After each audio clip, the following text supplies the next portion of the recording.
Oh, hello, everybody. Dave was going to tell me something, and then I went live. So here we go. We are going to do the Norliss tapes, Dave. Sorry, I didn't mean that, bud. That's okay. Okay, here we go.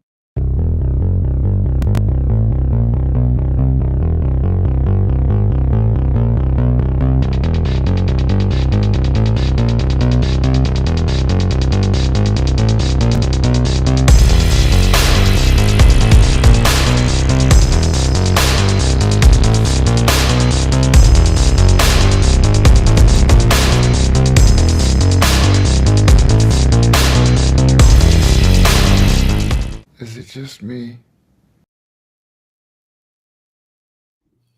Hey, everybody. Welcome to Late Late Horror Show. I am Dino. As always, that is Dave Plouffe. Digs 1970s made for TV movies. Yes. I mean, come on. Can't get better than this. Yes. This, and just coming off of Kolchak and doing all of that, a Dan Curtis production. We get hit, and well, we don't get hit with it, but we're going to hit you with the Norliss tapes from 1973. And there's a little bit of history that we should get into, Dave, about Kolchak and Norliss tapes and Dan Curtis before we dive into all of this. And sorry about hitting go live a little too quick there. I don't know if that was important, but you could always text it to me, you know. Anyways, I'll say hi to I'll say hi to everybody first, and then we'll get into the movie. Hello, Connie Cleary. How are you doing? Justin, what is going on? Hey guys, I've seen these, watched a long style videos, and thought I'd give it a shot. Well, this isn't you guys can watch along as we talk about it for sure. We're not playing it or nothing like that. Mr. Ed, good to see you. Edward Stewart. Lucas, what is going on? What is going on, Lucas? Welcome. Andrea Black, Sweet Indigo. AJ is here. Starmaker. Yes. Black Roses, good to see you, Jody. Nathan. Let me go up. Lulu Bell, who just got done watching this made-for-TV movie. Likewise. You two, okay. WTF? I just finished like 15 minutes ago. I've seen it before, but having to do notes. Same here. Like literally 5 minutes before I got on and talked to you, I went, watched it again. Hey, Milo, Lizzie, what's going on? Good to see everybody. I think I got everybody. So there you go. So let's talk about what was going on here. Dan Curtis. Oh, I want you to talk about the Bates Hotel to your right or your left. That looks really cool. It's not the Bates Motel, but it is a motel, a 1970s motel from Fun Hole. Let me hold it up. It's a 1970s style motel. Listen, Dave, I can't wait to build this. Oh, that looks great. Oh, it is really, really cool. Fun Hole is just knocking it out of the park, and this is 100% 1970s style, and I can't wait to put it together. But it's funny you talk about Psycho, because there's kind of a little thing going on in this movie that is kind of Psycho related, and we'll talk about that. All right, I'm looking forward to it. There's a couple of things that Room 9, yeah, but we should get into again Dan Curtis. We just got done with the Kolchak series, which was fantastic. Well, you know how that went. But prior to the Norliss tapes that was done in 1973, this was a made-for-TV movie on NBC. We know that Kolchak was an ABC series, right, Dave? It was. And the two movies, I'll hand it off to you, Dave. He did the two movies prior to the Norliss tape. Take it from there, Dave. Right. So Dan Curtis, who we're all a fan of, everything from Dark Shadows up to Trilogy of Terror. Yeah. And this is a person who gave us Kolchak the Night Stalker, came back with Kolchak the Night Strangler. They're going to do a series. Dan Curtis isn't involved in the series, and I don't think he and Darren McGavin got along all that well. Yeah. So Dan Curtis goes over to the competing network and creates the Norliss tapes. The Norliss tapes, it's going to be a series. Yes, they plan on it being a series. So However, it doesn't get picked up. No, by NBC. NBC says, the movie, listen, it gets a 6.2 IMDb rating. I thought that was too low. A little bit. I thought this should have been like a 7.0, somewhere around there. It's not Kolchak. I mean, the two movies, it's not. No, but we have an interesting lead character. Yeah, it is good though. And he's similar. I mean, obviously different than Darren McGavin, but Right. definitely a strong lead character that Yes. could have led a series. Yes, I believe so. Totally different style than Darren McGavin, because Darren McGavin is kind of comical, and that's the kind of spin they took on the Kolchak series. But in this series, he's straightforward. He's a private detective. He's a reporter, but he's going PI, private investigator for Ellen, which we'll get into talking about. But the thing it's the two Kolchak movies. Then didn't get a series, so he jumps over to ABC, where he starts, and I guess the talks were always there, or eventually did spin off into, let's now go to ABC and let's do the Kolchak series, right? I mean, that's how it ended up working out. Yeah, and I just wanted to mention to Justin, I have seen the unaired Nero Wolfe pilot with William Shatner. It's actually quite good. Probably on YouTube, right? It is on YouTube. Yep. I would mention also, as a tie-in to Kolchak, the mansion that we're at throughout most of the film. Yep. Is in The Vampire. Yes, The Vampire. Yeah. And the person who plays Mr. Court, the monster, yes, is one of the football players in the Vampire episode on Kolchak. Yes, and you could see it in his face, and the statue, which we'll get into that too. The clay statue looks a little bit like Lou Ferrigno when it's almost. Oh my God! I wrote down that this is the Incredible Hulk. It looked just like Lou Ferrigno, Dave, and I was like, "Going, this is a trip." And but I tell you, too. Right, yeah. There was a couple funny, even. I'll talk about when we get to it. But I thought it was strange that this didn't work out as a series, and it probably would have made a great series. 100%.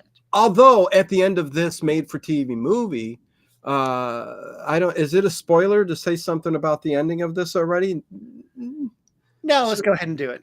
Okay. I mean, at the end of this, David Norliss is still missing. So you've got a one-off, which they thought was going to be a series on NBC. And all I have to say is, Dan Curtis, you should have made sure you had that series before you just had him still missing in this made-for-TV movie. Because, who is it? Who's the guy that's in charge? Sanford, Evans, the guy that's in charge of the book company. I was a little confused by the two individuals at the beginning of the show. One of them is in charge of the book company. One of them is a lawyer. Yeah, George Rosen is the lawyer, and Sanford P. Evans is the book guy. It's his agency that's good. He gave David Norliss some work. He said, "Listen, you can write a book about about debunking the paranormal, right? Going after the occult."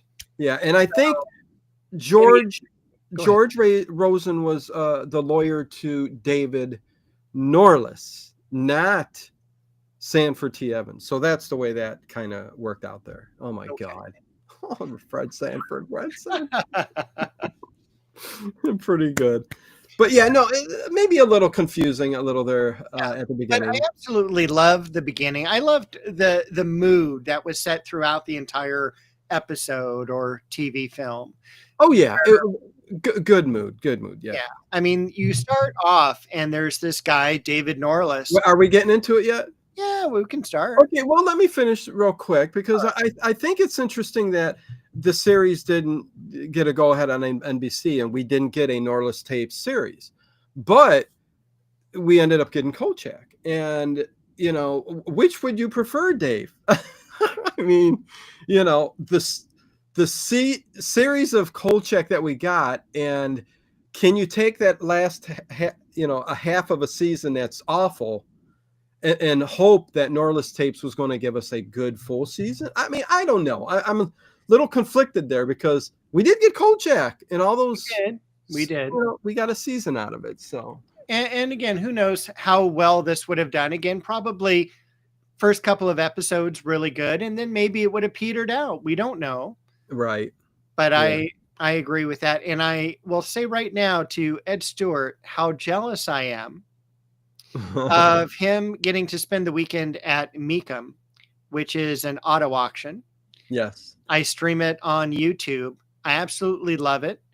Yes. There's one day where I will have or maybe multiple vintage cars. And I'm very, very jealous. I think they're in Kissimmee, or I don't know how to pronounce that. Kissimmee, yeah, Florida. Right. Yeah, cool. Kissimmee. And it looks like the mummy and monkey are here. Hi. Yeah, the mummy and the monkey are here. Hey, what is going on? Yes, Creature Features did host this movie. So there you go. Yeah, if you want to see it. But yeah, it's all over YouTube. You can watch the Norliss tapes. It's been done to death. So, but good to see you, monkey. I'm not sure if it's the mummy or the monkey, but good to see you nevertheless. And who else was here? Left-handed Jedi. Good to see you. Good to see you. But did you have a preference, Dave? Norliss tapes, a season of that, which never happened. Can you picture it, or Kolchak? Thank God we got it. I'm gonna say a bird in the hand is better. So I'm happy with Kolchak. Yeah. And if you've seen our top 5, bottom 5, so which one I'm more happy with. Yeah. And again, this is great. I mean, this is a really good made-for-TV movie. Again, the 70s, they forked them out. You know what I mean? Continued to do a little bit early 80s, but then it really petered out, and we didn't get great made-for-TV movies. But anyways, hey, Raj Ram, what's going on? Good to see you. So yeah, let's get into this, Dave. It's a great opening. I know you really love it. Go ahead, talk about it. All right. We got a cloud-covered San Francisco Bay type of situation. David Norliss is kind of this, I don't want to call him a playboy, but he's like a recluse. He's got the perfect pad for bringing girls over because he's got ceiling windows, couches everywhere. I don't know if you caught the parrot in the corner. That really bothered me because I'm like, he's been gone for a week. Who's feeding the parrot? That bothered you? It bothered me because the parrot was being abused. Was it, or did he have somebody in coming and feeding it? I mean, well, listen, obviously Dave, that person coming in to feeding wasn't coming in to clean. Dave, you have parrots that approach your house and on the lines. They're outside. I know. They're outside and they're scary. And you want to slingshot them. I mean, come on. Not with Connie in the room. She'd be upset if she knew that. Well, listen, I'm joking around, but you say it's such, and they're so loud. It's like, California, get rid of the parrot. No, I'm joking. Totally. We should have a law against them. Send them back to South America? He's Is that what you want to do? Recluse guy, and he's, he drinks, as most people in the 70s did. We've got him as a cigarette smoker. When you go into his bedroom later on, when they're looking for him, he's got a whatchamacallit, a bearskin rug next to the bed. And I kept thinking of our talk about Scooby-Doo. Dave, don't you have a right, the bearskin rug? How many times that appeared in Scooby-Doo, and they're always hiding under it? Zoinks! But Dave, we both got bearskin rugs in front of our fireplaces. Of course. Yeah, and the champagne rack and cooler is on to the left of it.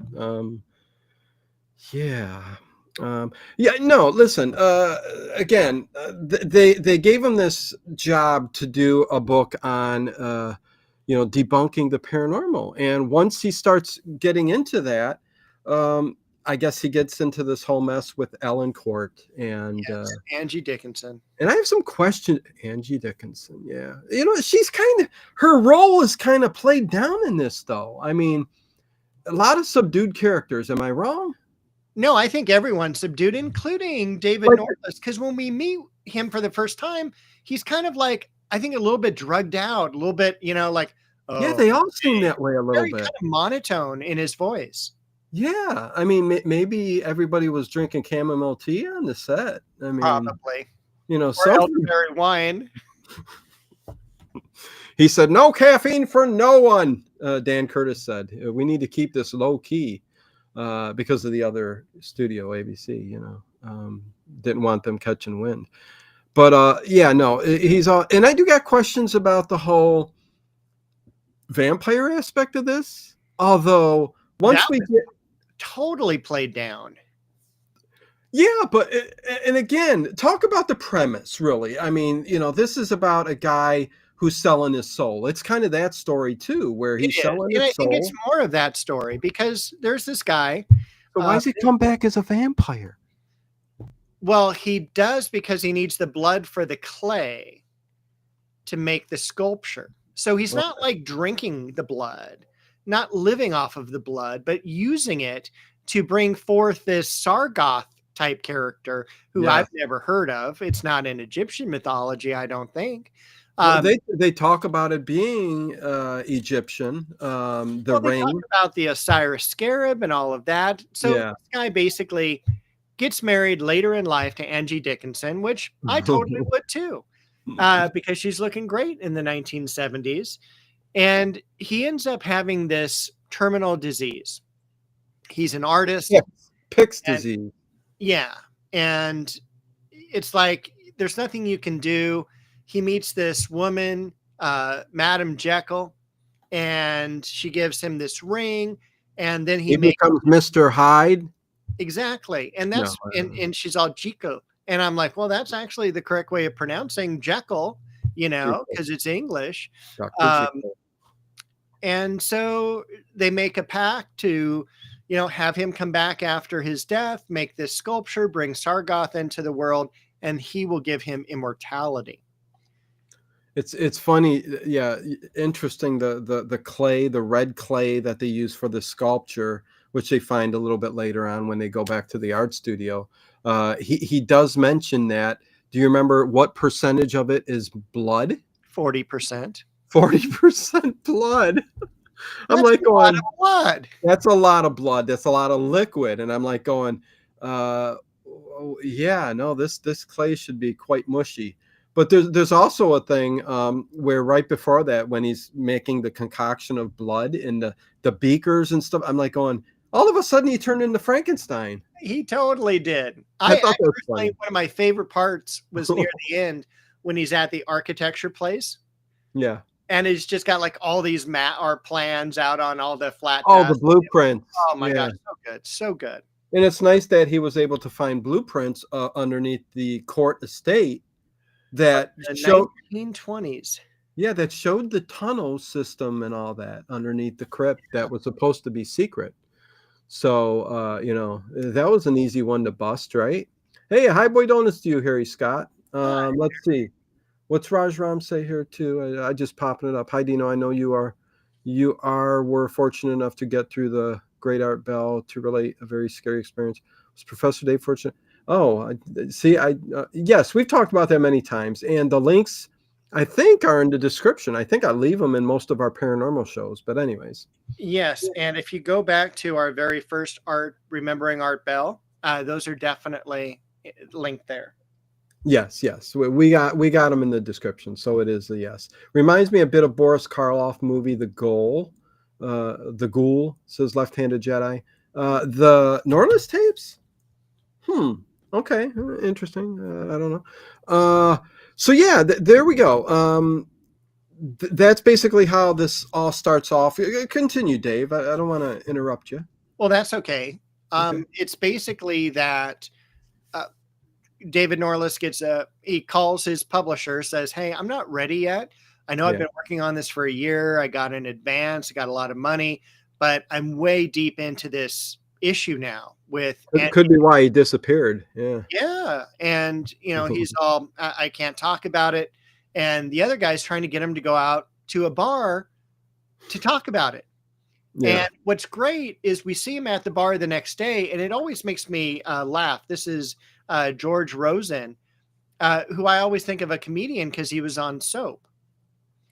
Yes, yes, he is the guy that's on Soap. You would know him the instant you seen him. Oh yeah, He's got that I think he was on Silver Spoons too, but he was in a lot of those early TV shows and stuff like that. sure. So yeah, yeah. Bo is down by Dave's feet. She is. She's gonna come up for just. She's got a mouse in her mouth. Ah, Did she drop it? Hey, Bo, what's going on? Yeah, yeah. No, so yeah, yeah, Dave. Go ahead. Court. yeah. So what's great about the bar scene is that the guy's all, "Can I take your order?" "Yeah, get me a phone." And I'm like, the next time I go to a restaurant, one phone, please. You know what?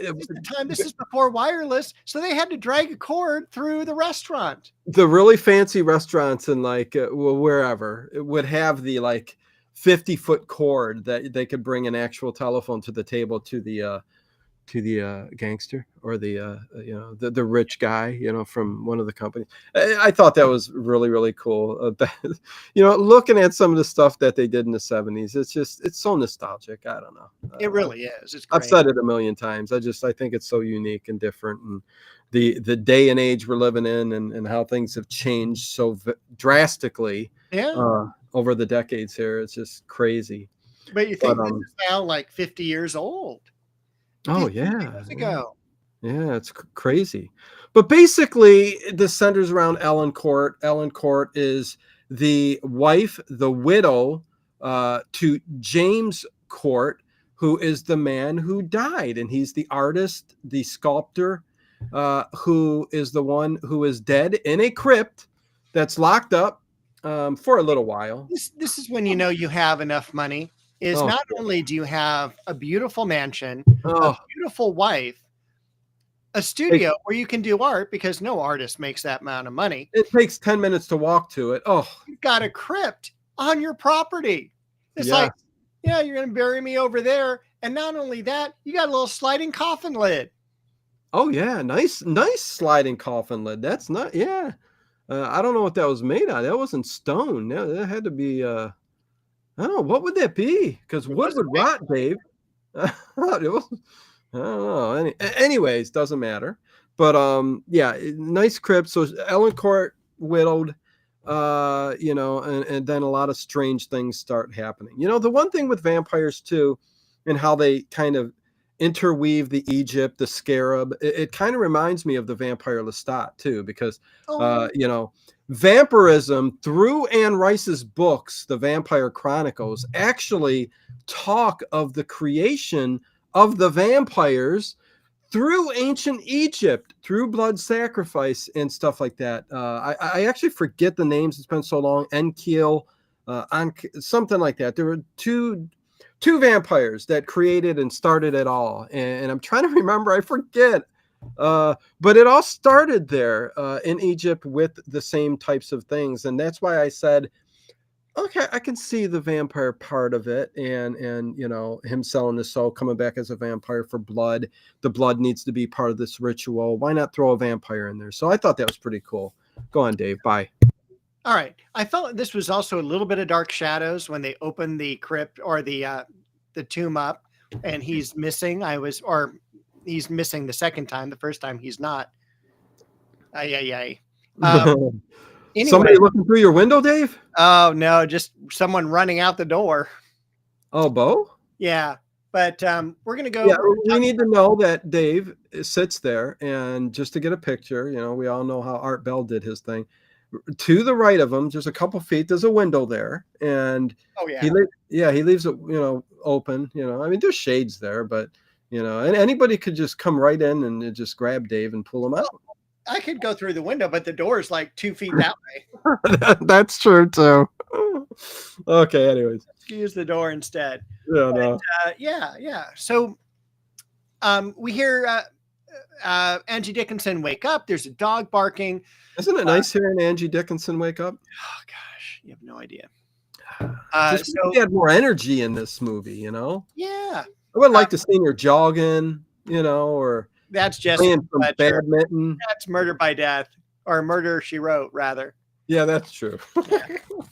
So anyway, the dog wakes her up and she's all, "What is it, boy?" And the dog's like, "Woof, woof, woof." It's a German Shepherd, man. It's a big German Shepherd, but it kind of reminded me of like last, like, what is that? Timmy's down a well? Like, because the place where they're going to go is like miles away. Yeah, that was a little weird. Well, unless he could have been lurking right outside the house. Maybe. And then he's trying to lure her back to, I don't know. I'm from Cleveland. Code. Back to the studio, the artist's, his studio, because everything kind of centers around that studio. Go ahead, Dave. But before she goes to the studio, she's all like, I'm going to need to be armed. So she goes to a gun rack, right? Nice case of different rifles. She grabs like a 30-06, takes it with her, and I'm like, oh yeah, this is Policewoman right here for you. Oh yeah. And Edward Stewart, Angie Dickinson, and Dressed to Kill, 100%. 100%. So she goes to the art studio, walks in, and in it, I like how the dog's dragging her along the way. I mean, I think that was a police guard dog or something. I don't know. It could have been military. Yeah. They said during the takes and behind the scenes, because I read the book, that the German Shepherd was going after her babies, that they were had a little trailer in front of them just so that the dog would pull her even more forcefully, because Angie didn't want to walk that hill. Did you know who was the writer who actually wrote a book that this was taken from? No. The guy's name was Fred Mustard. Oh, what is his last name? Hold on. How dare you, Justin? Uh-oh. Cleveland, you must have been awful in your previous life to end up in Cleveland. I'll tell you what. Fred Mustard Stewart. Okay, listen, I got to answer stuff like this. All right. It's all good, Justin. But listen, Cleveland, it's an underrated city, man. Let me tell you something. And I'm not talking about downtown, okay? I'm talking about the surrounding area. This is a very, very, so many people have left the area, checked out the country, come back and said, I don't think people understand how nice of an area the suburbs around Cleveland are. I mean, it's not as bad as you're making it out to be. The only thing I really hate is the cold weather and the snow. But a lot of people like that. So there you go. Anyways, thank you, Justin. Just popping in to say hello. Hello, Scott. Bye. What are you drinking there? Vitamin water? Nice. Kiwi strawberry. I got to switch it up. It's been ginger ale for a while. I think we need an Ovaltine comeback or nice. Yoo-hoo. Oh. Yeah, I would do the Yoo-hoo. Yeah, I'm not sure what that has to do with being in Cleveland, Justin. I have no idea. Lots of bad things happen in a lot of different places. Anyways, go ahead. All right. So there's a monster in there. It happens to be Jim. Yeah. And he's all and he's got like green eyes, or maybe they're yellow. I'm colorblind, so I don't know what color they are, but they're not normal. They're yellow, but it's like he has jaundice. It's like, bloodshot yellow. But I'll tell you what, the vampire totally 100% reminds me, Dave, of the Kolchak movie, The Vampire. Yeah. It looks exactly like it, and it would. I mean, it's a Dan Curtis production. I'm sure he used the same people. The Mummy and the Monkey says, hey, Cleveland is great. At least we are in Detroit. The city has improved, but there is always room for improvement. Yes, listen, everywhere, right? Yeah, thanks for backing me up there. And Connie, also from Cleveland. So there you go. Okay, Dave. James is just like, coming out, jumping him. And she shoots at him, right? She does. She levels that shotgun and blows him away. But it doesn't kill him, and he doesn't have any blood inside his body. Justin, after all of that, he tells us he's from Hillbillyville, Kentucky. Well, you know what? That might not be that bad either, man. I love nature. I want a cabin out in Hillbillyville, Kentucky. I wouldn't mind that. Give me 20 acres, 100 acres, you know. Sorry, Dave. I got to shut up now. Go ahead. What about Tennessee? Tennessee. Well, that's all. The You know what? base One of my buddies Appalachians there, you from know. high school, he moved to Tennessee, and it's almost very jealous because he's Yeah. got 4 acres. It was sledding at his house yesterday. He just invites everyone over, gets to slide down the hill. During the summer, there's huge, like, picnics that he holds. And I'll tell you, I'm about ready to go. Well, listen, Tennessee's filled with a kind of nice cities. Nashville's a really big one, nice area, lots of nice a lot of cities that got bad reps and get bad reps. It's the suburbs around that city that really make it what it is. But anyways, so all of that goes on, and James does not kill her. I'm sorry, but the Kills dog the gets dog, it. though. I know. Raleigh, That's and it's nothing. like, hey, isn't that my dog too if they're married? And yeah. And so Yeah. Raleigh attacks him, and he just goes, "Keek," throws him away. And he sucks the blood out of the dog. Does he? Yeah, didn't they say well, maybe they just said his neck was broken. They didn't say it was drained of blood. No, because the only blood that they find Okay. in the room is the dog's blood. They don't No, find any yeah, of you're right. You Jim are right. Ford's blood, because it's like, hey, if you would have been shot, you would have been having blood everywhere. Yes, you are right. The only victim, the dog, there's blood, traces of blood. Everything else, I also love at no this blood. point where, after the whole thing goes on, Mhm. she talks about how they meet, because she meets David Norliss at this time the next day, because the police don't believe her. Right. It's like, oh, it's, you missed him. It wasn't your husband, things like that. And she gives a little note there where she goes, like, my sister set us up, excuse me. Marcia. Sister sets up the meeting between David Norliss and Angie Dickinson. And then she says that, like, the sister Marcia never liked Jim Court. They never got along. And again, it's going to be kind of great. I gotta go get my cat. Hold on. Okay, what's going on with the cat? She's on top of the refrigerator now. It can't get down? I can see her in the other room, and I'm like, oh, no. What was on the refrigerator and can't get down? Okay, go ahead. So yeah, and then this is when we start getting into the Angie Dickinson, Ellen Court, talking about what happened to Jim. Jim came down with some strange symptoms, and I guess the doctors said it was Pick's disease, which we said at the beginning. Which I don't know if Pick's disease is a real disease. Is it, Dave? I didn't find it. It was Okay. It made me laugh because growing up, we have Pick's Lumberyard. And I'm like, I wonder if that's, Has anything to do with wood. Yeah. Wait, what? But yeah, no. But he had these symptoms, and I guess it put him in a wheelchair. And I guess it's what led him to Madame Jekyll through the art studios, which we're going to find out that there's a guy named Langdon who's kind of involved with this whole, which seems like this whole voodoo occult type stuff that goes on, because he knows Jekyll, Madame Jekyll. Langdon has this shop. James has his art there at the studio where Langdon is, and again, I guess once they start getting into about the disease and everything else, they talk about how Jim made an agreement with Madame Jekyll, where the ring is a scarab from Egypt. It's the ring of life, stuff like that. And Langdon wants that ring.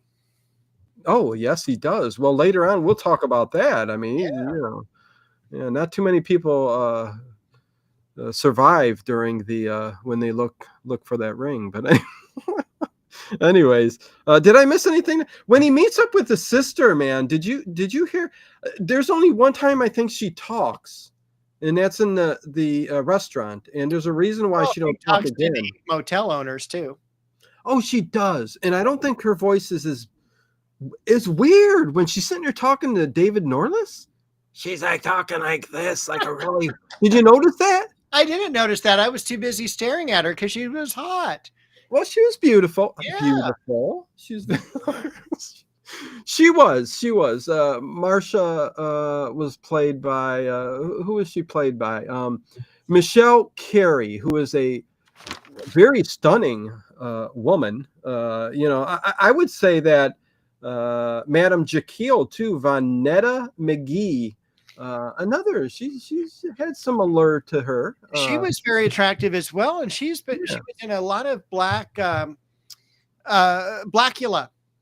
Yes, she was a lot of blaxploitation films. Yes, and very attractive woman. Yes. Marsha, we will actually see her in 2 episodes of The Wild Wild West. Will we? Okay. Well, I can see Jim. What Jim's going to do? Oh yeah. Okay. So that's the premise. I mean, there's this agreement with Madame Jekyll, and the ring is connected. There's a lot of connection, a lot of things connected. The studio where he's building the sculpture underneath where the cave system is, something with that area. I don't know. Listen, is it just a ring, Dave, or what's going on there? I don't know. Well, right now I think it's just a ring, but I want to go to Millie Parks, because there was a weird cut screen where Millie Parks, again, very young, attractive girl working retail. And this was a Kolchak type narration, Perfect. Yeah. Millie Parks closing a clothing store, going home late one evening. Yep. Worked hard all day, gets in her car, is She was driving. a looker, Dave. Doesn't realize that the monster is in the back. She was a looker, Dave. I agree. Okay, thank you. Hello, J.O.B.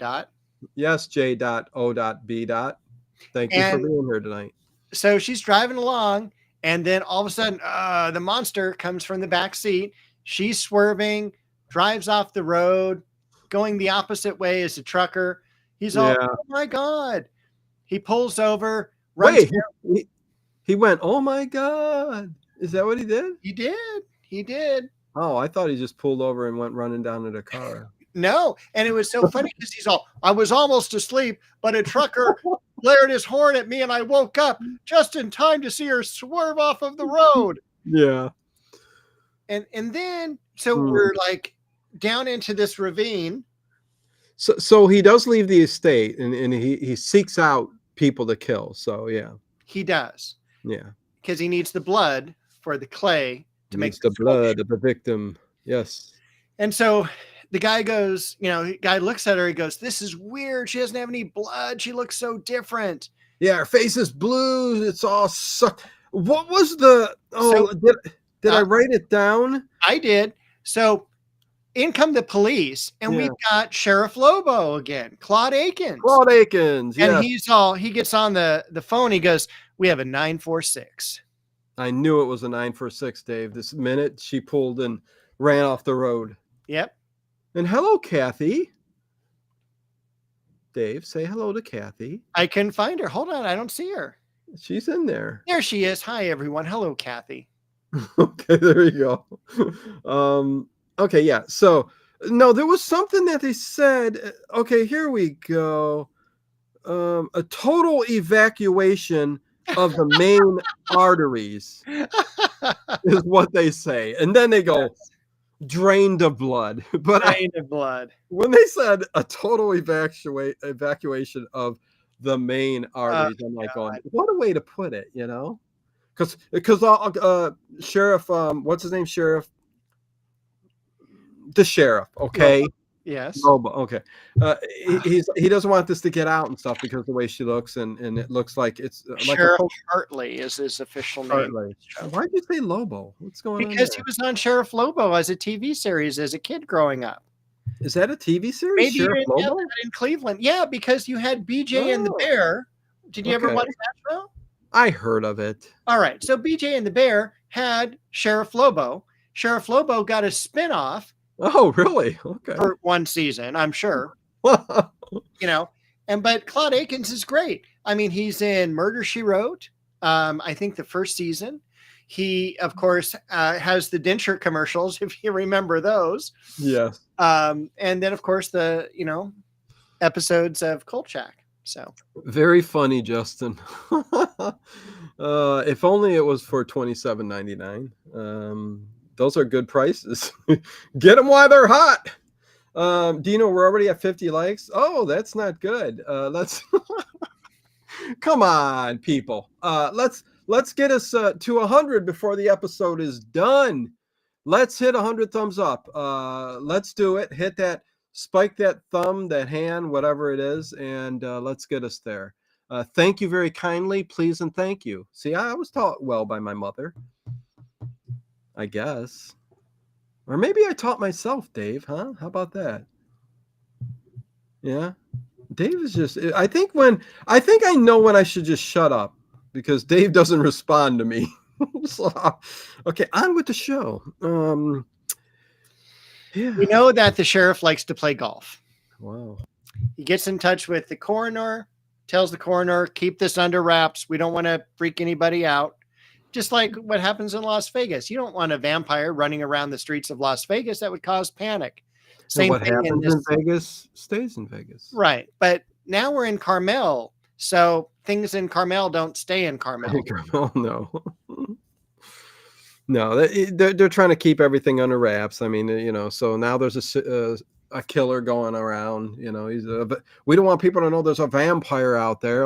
It'll cause people to be freaked out. And say, of course it will. Yeah. So that's it. And yes, then I think the sheriff meets the coroner up to play golf, and he says, "Hey, is that autopsy report ready yet?" And he goes, "Well, no, let me make a phone call." I mean, what do you think? He was just going to play around the golf before he got the autopsy report? It sounded like it. He did say to suppress the report. Just slow it down a little bit if you can. Then I owe you a favor. But he tended to be a really good golfer because he hit a great shot. But Edward Stewart, it's Amco, AA, beep, beep, MCO. AA, beep, beep, MCO. Yes. The other funny thing, Dino, Lizzie. Hey. The other thing that they say is the strangulation of the female, Millie Parks. I think you said Mixie Parks, which is just as fine. No, I have it right down here, Millie Parks. Okay, well, my ears, there's wax in them. All right. Strangulation marks. With 40% blood. That still don't make no sense, but is there 40% of water in a clay sculpture as they're working on it? I've never worked in clay. That's okay. I've never worked in What? Go ahead, spit it out. I've never worked in Jello either. Lemon, lime, strawberry, cherry, and whatever. JELLO. Okay, so the strangle. Oh my God, Dave, strangle. Can you? One time I left the window open in the winter time, filled the tub up with Jello, and laid back in there, and woke up 2 hours later in solid Jello. That's crazy. It worked, Dave. It worked. Talk about my body temperature would have kept it, but it was 30 degrees outside. So I believe it. Yeah, I had a little wiggle room, but Night Fright Talk Show's here. Yeah, he was here towards the 15 minutes in. You're a little late to the game, Dave. Sorry. All right. Again, incredible strength. The coroner did say about. So they know that it's somebody very, very powerful, almost of superhuman strength, draining the blood of everybody. So the sheriff should be thinking vampire, right? You would think, especially when he had experience. I'm open-minded, Dave. Las Vegas. Yeah, I'm open-minded. All right. So now we're going to cut to David Norliss meeting the sheriff the next day in his offices. And again, nice gun rack on the background there. Yeah. And he's going, "Hey, Sheriff, what can you tell me?" And he goes, "There's a lot of nervous people in town." And he kind of calls his bluff. And the sheriff's like, "Oh, no, nothing strange here. Nothing to look at. Keep on moving." And that's the show. No, I'm joking. Why would I stop there? Dave really needs some electrolytes tonight. He was partying it up big time last night. I can't believe you, Dave. Oh, jeez. He said Dave loves the cabaret. Anyways, I don't know. What's that? Circus Girls? I don't know. What's a cabaret? I don't even know what that is. Is I that the wouldn't one? mind a burlesque show, but Is that, yeah, that's like 1940s, the Tassels, stuff like that. No, that's 60s. No, 40s, 50s, 60s. Anyways, let's see. Listen, David Norliss is explaining to Claude Akins, I mean the Sheriff Lobo, that he's helping her investigate her husband and the goings on. So she hired him as a private eye. right. He's multi-talented. Yeah. And so also what happens here is that there's this great voiceover, and it kind of sounds like a Raymond Chandler novel, like the steel gray skies unleashing its power of the rain, and you have kind of this poetic sense when you're hearing these voiceovers. You see David Norliss driving along these curvy roads at the edge of the, edge of the water. It's just stunning. And he shows up at the court estate during the day, and it is they're going to have coffee together. And she explains how she's got the house for sale, she's let all the servants go and everything like that. So it's just all by itself. I mean, But they want to go and see the art studio. Thank you. But what drives me crazy is she's just served him coffee. It's like, hey, here's some coffee. And I know he might have to go to the bathroom real quick, and they've got a 10-minute trek down to the art studio. At least. But I'm sure there's a bathroom there. So yeah, because he spent a lot of time there sculpting. Yeah, I mean, coffee is kind of a nature's laxative, Dave. I thought that was figs. Well, the figs too. All right. But okay, so he's there to go down and check out the art studio because now he is a private investigator. So they go down there, and immediately when he walks through, he sees the blood of the dog, and he goes, "Oh yeah, I see it here. Yeah, this is, I was waiting for Dexter to take a swab sample and take it back to the lab." But they also find that he's been working on a new sculpture. And it's like, hey, this is a sculpture I haven't seen before. Yeah. And it's like gigantic. And it's like, it almost looks like it's already a person just spray painted, Yeah. I mean, it looked really, really cool. I mean, I really dug the look of it at the beginning there when they were building. It was mostly the body and then partially the head. And I'm like going, oh, this is kind of looking similar to a gargoyle type kind of demon skull. It looked really, really cool. It did. But yeah, evidently Jim. I mean, Ed Stewart would probably buy one if there was model size.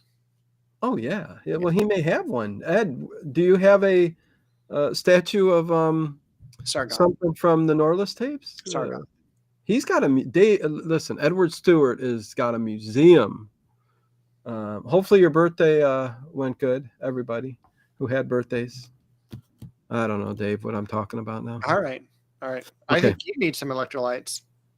I do. I'm going to sip on some ginger ale. But after they leave the art studio, while you sip on ginger ale, they also go to the mausoleum. And they're making the rounds, is what you call it. Yeah, I want to check out this dead body. And so it was totally Dark Shadows, where it's just like, I expect them to pull open the coffin and the hand comes out and it's Barnabas Collins, but no, it's Jim Court, and he's still laying there. I mean, I don't know how long he's been dead. He looks great, and his hands are crossed and he's got the ring on. Yeah. And at this point, I was thinking, because they already know about the ring and Madame Jekyll and how it kind of ties into what's going on. And my first instinct would be to try to take that ring off at this point, even. You would think, and especially since it's during the day, that's when he doesn't have any powers and he's laying there. It's like, we could have cut this movie from, an hour and 15 minutes to 40. Yeah. But we didn't want to do that. And she did unlock it. So it was locked with like kind of a chain and a lock to get in. For the rest of the show, I don't think it's locked, but he's in the main entrance there in a coffin, like you said, that slides open, which is pretty cool. I'd like to have that with a TV set up there, It'd be- on the inside, a tablet. They're Sure. thin enough to do that now, Dave. I believe it. Yeah. So I, just wake up in the morning, push and slide and go, get up and drink your coffee and hit the John, Yeah. But Boas just wants to be a star this week. This week. Yeah. This is as active as I ever seen Bo. Did you maybe got into some catnip? Well, catnip is dormant this time of year. It's dormant. Oh yeah, do you plant catnip outside? Yeah, of course. Oh, nice. Okay, nice, Yeah. nice. So, later he moves his coffin or a different coffin and farther back into the tunnel. So, oh, look at man. I think that's a first on camera on one of our streams. Nice. Yeah. Bo is giving us the face. Just giving us something. It's like, yeah, what are you guys doing? A show? Here's my butt. Yeah. Smell that. Okay, anyways, let's keep moving on. That's cute. I'm glad Bo's on this episode. Don't jump down. Yeah, there you go. Over the cup of pens. And Dave's needs to get you away from the camera. Dave's going, that's too much time on the camera. Oh, God. More entertainment than you have a right to expect from a Black Rose is a Sunday full moon. That's funny. Just been mooned by a cat. Yeah. Okay, anyways, listen. So let's keep going. I think at this time, do we go to Langdon Galleries? Yeah. Jim is in the coffin. Charles Langdon he finds out about Charles Langdon wanting to buy the ring, and then he heads over there. So take it away, Dave. We go to Langdon Gallery, and Langdon gets a little pissed off. He's all like, of course I want that ring, And when she wouldn't sell it to me, yes, I kind of lost my temper. Ooh, Neckos. Yeah, Neckos. My favorite. Chocolate preferably. So there you go. Likewise. Yes. And so we find out a little bit more that Madame Jekyll met Court there, and kind of Langdon orchestrated that meeting and all of that. And Court's sculptures went through Langdon Gallery. So that's kind of the tie-in there. Yeah. It's Madame Jekyll, Langdon, and Jim, and they all kind of got together and made this pact with the devil ring thingy, and Jim gets out of the wheelchair, and hopefully his soul can come back and live on the planet, and he'll bring this demon along with him. Sargoth, is that it? Sargoth? Yeah. That's a good name. I think I'm going to name one of my next pets Sargoth. I can see that. Yeah, why not? Justin does ask about a 10 o'clock stream tonight. I think there will be one. It might be last minute. That's all. I had a long day with my mom, who I rarely get to see lately for reasons that I won't get into. She's going through issues and being older and stuff like that. So, it was nice having the kids see her and all that. So yeah. Didn't have no time, but we will get. Let me just keep going on, Dave. Stop me. Just interrupt me. Okay, I'm actually gonna, since we have to talk about food at one part of this broadcast. Is there a particular food, like if you could have your mom make one thing? What would that be? Let me just say real quick. She came over today and made her classic peanut butter chocolate fudge. And there's a plate of it sitting up there, because you warm it up in that big pan, mix it up and all that good stuff. You make it and you pour it on in a little square, like rectangular pan or whatever you want to, and put it in the refrigerator and cut it up into squares. And you know what I'll be snacking on tonight, Dave? Yeah, that. But It's cream chiff beef she's going to make next time she does come over, and it's just a creamy white sauce made out of flour and other ingredients that is my mom's secret recipe. And then there's little bits of chipped beef, it's called, and you mix it and boil it on the stove until it gets a little kind of thick. Then you put the toast, just regular toast. I mean, what bread you use, makes the flavor, taste a little different. But butter up the toast, put it on a plate, and then you pour the cream chiff beef over the top of it.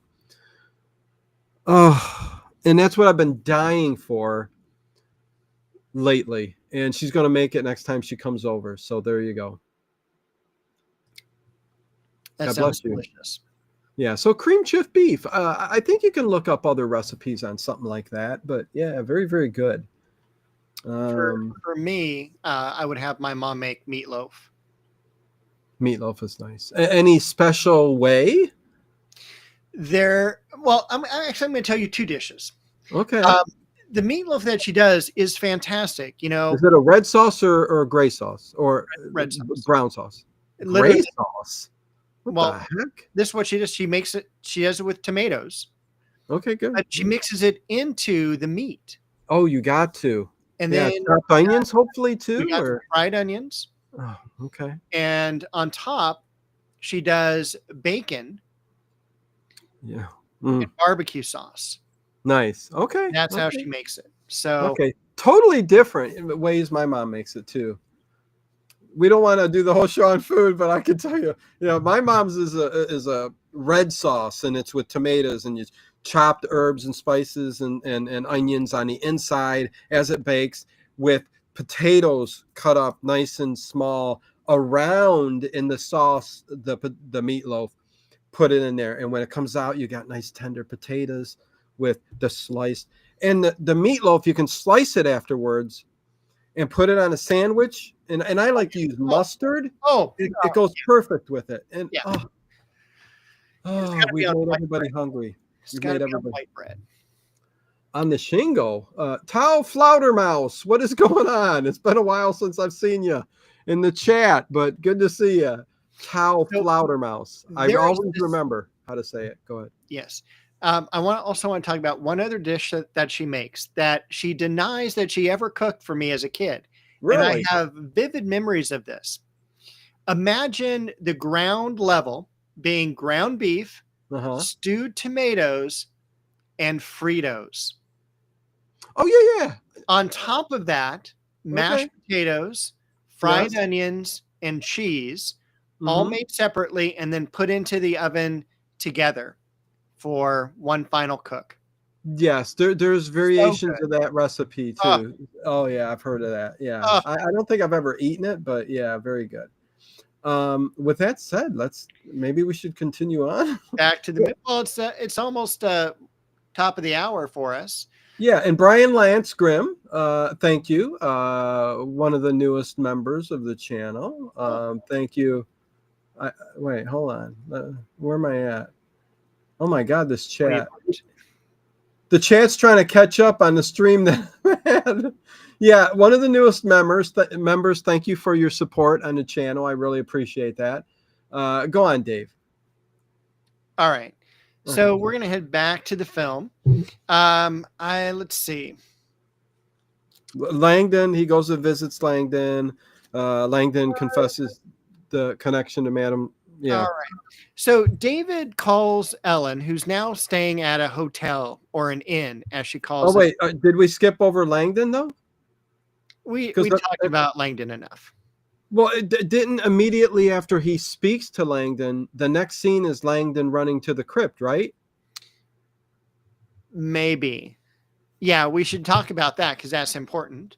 Yeah, he immediately runs to the crypt. Yeah, it's like, they talk about, David and Langdon talk about the Osiris ring, and he's all, yes, it's very beautiful. And David goes, yeah, I know, I just saw it. Where did you see it? I saw it on, Court's finger. Okay, cut screen. We're back at the mausoleum. Langdon comes in and pulls back, again, effortlessly, this wonderful ornate coffin lid. and the He goes, coffin. "Ooh, I've got a Yeah. ring. I'm going to live forever." Whatever. The coffin is empty, and he's all, oh damn. Yeah. And he turns around. Court gets him, and that's the second to last we see of Mr. Langdon. Mm-hmm. Yep, he got it. Trying to steal the ring. Didn't work. So there you go. Thank you, Harry Scott, member for 28 months at level 2 support. Dino and Dave, you're the best. Thank you for sharing your time. I love you all. Right back at you there, Harry Scott, Highboy Donuts, as always. Appreciate you, my friend. So there you go. Okay. So we're going to go. Then he visits Madame Jekyll. Yeah. Oh, no, you go ahead. You have a whole different story. You watched a different movie. Goodbye. Well, no, you go ahead. Yeah. He calls up Angie Dickinson, who's staying at the inn, says, come on, I want to go check out the art studio. And she's all, yeah, no problem. So they go and check out the art studio. Didn't he want to make a sculpture with her, like on one of those spinning wheels? You mean like Ghost with Demi Moore and Patrick Swayze? Kind of, yeah. He was falling in love. He was. And I would have too, had I been Roy Fiennes in the 1970s. But anyway, they run into her ex-husband, always wanting to interrupt. And they run away from him. And what was odd is they stopped at the mansion first to get a gun. You have 4 or 5 rifles, and you have a little handgun. And he's all, oh, I'll just grab the handgun. Yeah. Dumb, dumb, dumb. Well, listen, I don't think nothing's going to kill Jim at this point, right? I mean, no, but then again, why grab the rifle? Why grab any type of firearm? But they go out to the studio. He's there. He unloads at least 3-4 bullets into him, and they try to make a run for it. Yeah. They get into the garage, and he blocks the door, but a door. Did you say garage or the garage? Garage. Grage. Yeah. What did I say? That's a California. You said garage. It is garage. No, it's a garage. Okay, fine. I missed it. No big deal. West Coast, East Coast. All right. Well, be careful next time you say wolf. Wolf? Yeah. There's a wolf outside. I know. Dave, I make fun of myself all the time. Oh, dude. my gosh. So they escape or try to escape in a Rolls Royce. And I think the Rolls Royce was blue. Yeah, yeah. So the guy knocks down the door, and he's like trying to attack the Rolls Royce. I love when he pulled the door off, man. Well, David Norliss is trying to get it started, and he's like, I can't start it. Rips the door off, gets it started, and they head out through the garage door. They knock it down, and they speed off into the night, and they end up. They run him over about 3 times, Dave. They run him over. They back up and hit him, which was stupid because it was like Halloween, right? When you got the guy on the, that was just stupid. Even funnier though, because he jumped up, like it was like back over me, and then Jim jumps up. Yeah, it was like immediately get up. It was kind of funny. I don't know. Yeah, but they go into town and they see the sheriff, and the sheriff's all like, it's 2:00 in the morning, and he's all, you guys don't know, have you been drinking? And he's all, you don't know what you saw, blah, blah, blah. And the guy goes, look, he goes, this is all the facts right here. And I loved when the sheriff goes, okay, let's go. And he grabs a rifle, has the whole posse go with him, and they storm through the estate, not finding anything. Yes. Yes, garage. Yeah, you missed the whole. Well, we took different notes. Go ahead and talk about Madame. Well, it's nothing really big to talk about. I mean, David Norliss, right before that scene that we just talked about, visits Madame Jekyll. Jekyll. Anyways, she's the one that deals with the voodoo side of things, or whatever, the occult side of things. And That's when she gives him information about the house of, what is it, Sargoth, or what is it? Yeah, you're muted, Dave. I can't hear you. You're muted. Dave is muted. He doesn't want to talk the rest of the show. What is going on? Yeah, no, take care of what you got to take care of. Yeah. Hopefully your voice comes back. Yeah. We need to hear from you. It's all silence. So, are you fine now, Dave? I've always been fine. Okay, then what did you do? I didn't do anything. You were muted. I didn't hear you. I turned off my microphone because you're telling me I'm muted. So whatever. Oh, you did it on purpose? No, I didn't do it on purpose. Oh, okay. Hold on. Okay. Well, we got him back. Listen, don't touch anything. You're good. You're back. Call one girly girl. What the heck? Fell off the planet. Testing. Yes, Harry Scott.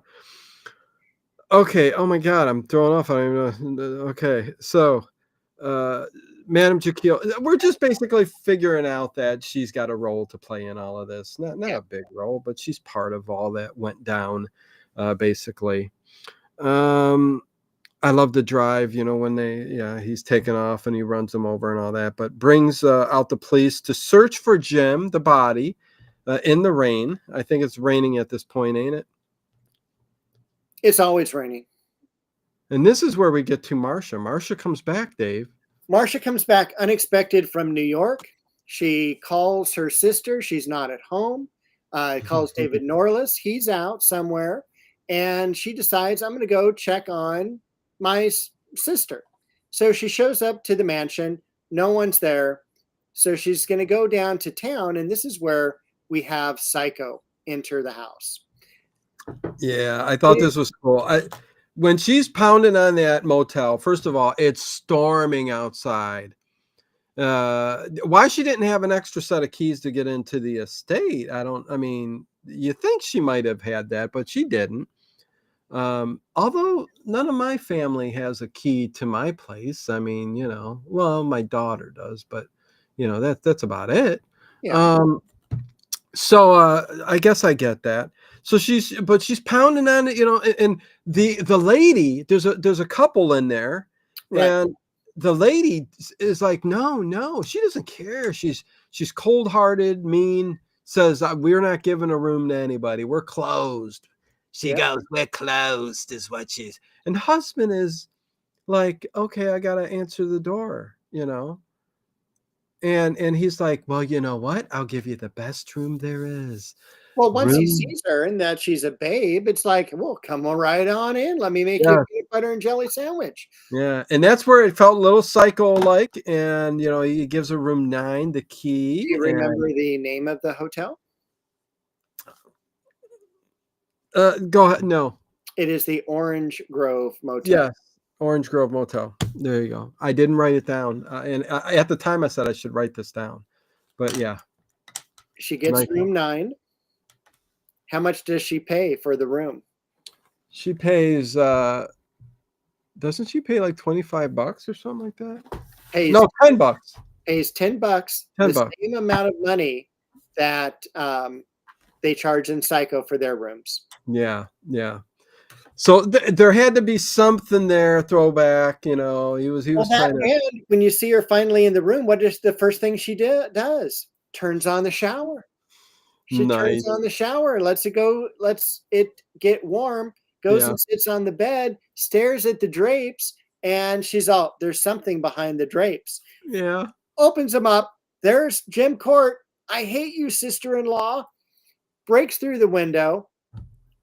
And she screams, and then comes the manager. And how the heck? The manager allegedly, he goes, ah! And you think that she's laying there dead on the thing, but what happens is Jim, he says that Jim runs off with her in the woods carrying her. But then she's never mentioned again, right? We see her one last time. Oh, in the cave system in the underneath. cave system, Okay, right okay. next to So Mr. Langdon. yeah, so she's been drained of blood too, but they made it seem like she got carried off for some other reason. I don't know. But yeah, yeah. How do you know she was at the motel? He must have followed her from the estate. Is Well, what? she left a message for him at his hotel. Okay. Okay. Okay. Gotcha. Orange Grove Motel sounds like the one down here, but probably lots of hanky panky going on. Edward Stewart. Well, yeah, depends where the motel is located. You know, And this room was an awful room. I mean, when you first walked into this room, there were stains on the sheets. It was just dirty and awful. The bathroom looked really nice. The bathroom was updated and clean and beautiful, but the rest of the room, from the yeah. drapes to the sheets, this was not a place I would be staying at. Hanky Really? panky or no hanky panky. Yeah, no, I don't stay in hotel or motels really at all. Too many bed bugs. I'm scared of that, Dave. Yeah, I agree. Yeah. Sheriff shows up. He gets the story, and he tells the couple not to tell anybody. Yes, yes. And then isn't this where we get a glimpse of him as Dr. Frankenstein and the blood vials and all that stuff? Or are we not there yet? I think it is. I think that's fine. Yeah. Yeah, yeah. And that's when he talks to Ellen, he says, yeah, the sculpture is made out of 40% human blood. So but yeah, and it's also where he says, we skip to the scene where Norliss found the blueprints to the estate with the tunnels underground. And yeah, then we're back to Madame Jekyll. We're getting towards the end of this thing, Dave. Well, we better. It's 11. It's 11. It's 6:15. It's 11. You're telling me your time. For my bedtime. I was just looking. It's 1:11 is how long we've been broadcasting. Yeah, it's 9:11 here, p.m. Eastern Standard Time. Dun, dun, dun. Am I going to get copyright? I don't know. And let me give you this quote. At the sound of the tone, it'll be 3 o'clock. Bologna watch time. Bologna watch time. Okay, so Madame Jekyll shows up to take Ellen to the crypt. Yes, freaks her out. She breaks into her hotel room. Yeah, they make a plan. She goes, we gotta get that ring off of his finger, and it's daytime, so it's the best time to go. Although you don't wait till late in the day, Dave. Half an hour before night. What's one more day? What's one more day? Yeah, wait one more day. Oh, I mean, idiots. That's it. Well, you know what? It's getting close to sundown. Well, listen, I think we can get this done in half an hour. No, man, what's wrong with you? But she takes Ellen to the crypt, and they're gonna find, and they're in the crypt, and they're going, let's look for a secret. What am I trying to think of? Passageway. Yeah, but it pulled the candle down. Yeah, they're looking. Oh my gosh, they're looking for secret button or something. I don't know. Right, and it's like, oh, I think I found it, and it's this weird medallion that she starts turning. Right? Yeah, how did she find that? No one would have ever found that. Well, and it took her to go, yeah, that is it. I mean, it could have been just something that turned. Oh, yeah. But anyways, listen, she turned it. She found it. Madame Jekyll. Yeah, she probably knew it. To quote, strike back against the powers of darkness. Yes, she does. Yeah, but yeah, she wants, I guess, a little bit of revenge or something. I don't know what's going on. Yeah, I don't know. But they end up running through the secret passage down the steps, and there's 2 different ways to go, and Madame Jekyll says, go that way, I'll go this way, and she does find a coffin in there, Dave, and it's like a crated coffin. Yeah, it's one of the Dracula coffins, like when he's traveling. So you have your main coffin in your mausoleum, and then you have to have to-go luggage. So yeah, it's the Dracula coffin in Abbott and Costello Meet Frankenstein. It's that wooden crate. So all they needed are that kind of thing. So she opens it up and she sees that he's there and he's wearing the ring. And she goes, "Huh?" She doesn't even, she should have taken it off there too, but no, she's got to yell, "Hey, I found it! It's over here!" That It's over. probably is what woke him up. Well, yeah, she probably hollered, "It's close to time to get up." Oh, geez, you know what I mean? Very dumb. So he ends up behind her or whatever. He kills her. She's the next victim. That was one of the great scenes because he goes up, he's grabbing onto her, and then Angie Dickinson is trying to hit him with the flashlight, but it looks in the video like he's hitting her. She's hitting Madame Shaquille. Yeah. Oh, And Dave, yeah. I started to crack up laughing when he started to come after Ellen. He was going very slowly, making weird because he didn't want to kill her, and he didn't. No, and he was saying, Ellen, I'm still in it love with was at the very end. It you. becomes a love story where it's like, I don't want to kill you. I recognize you. Yeah. Oh, It was, that was a little weird and funny. oh God, I hated that. Yeah, that could have been cut out. I think I would have rather him go like this, like and just like run away from her. But yeah, don't. Yeah, that just was very weird. But anyways, so yeah, he ends up running out. She's still alive. Where are we at?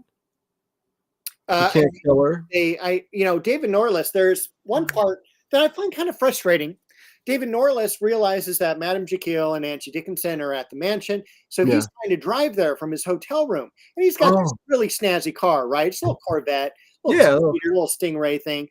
And he's cruising up, zooming, and then there's this old freaking car in his way, and the car won't let him pass. Right? And the winding road. guy's like beeping the horn, and he's like shifting gears. That took like 5 freaking minutes.